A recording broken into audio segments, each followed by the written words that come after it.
एक बार की बात है। एक छोटे से गांव में एक हाथी रहता था। हाथी बहुत बड़ा और घने जंगल में रहने वाला था।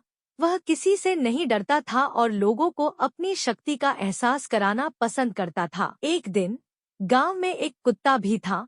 वह कुत्ता छोटा और काफी होशियार था। वह लोगों के यहाँ बच्चों को खुश करने के लिए आया करता था। हाथी और कुत्ता एक दूसरे को पहले नहीं जानते थे, लेकिन एक दिन मिल गए। वे दोस्ती करने लगे और अच्छी तरह से बातचीत करने लगे। हाथी ने कहा, मुझे बहुत खुशी हुई कि मैं तुम्हें मिला।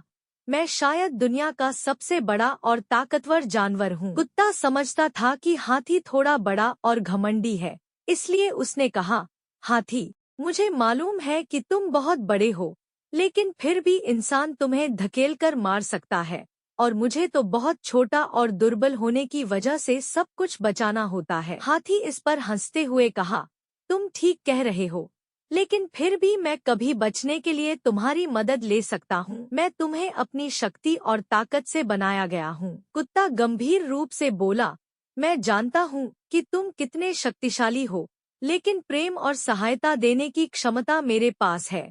यह सुनकर हाथी सोच में पड़ गया।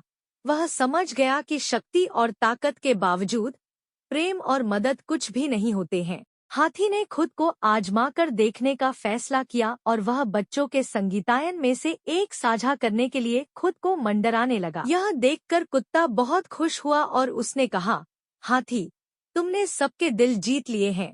तुम्हारी हमारे गांव में बहुत जरूरत थी, जहां हमेशा खुशी और प्रेम की कमी महसूस होती थी। हाथी बहुत खुश हो गया क्योंकि उसने समझ लिया था कि हाथी और कुत्ता एक ही गुण रखते हैं, प्रेम और सहायता देने की क्षमता। यह बात हाथी के जीवन में एक महत्वपूर्ण सीख थी कि शक्ति और ताकत से भी बढ़कर प्रेम और सहायता का महत्व होता है।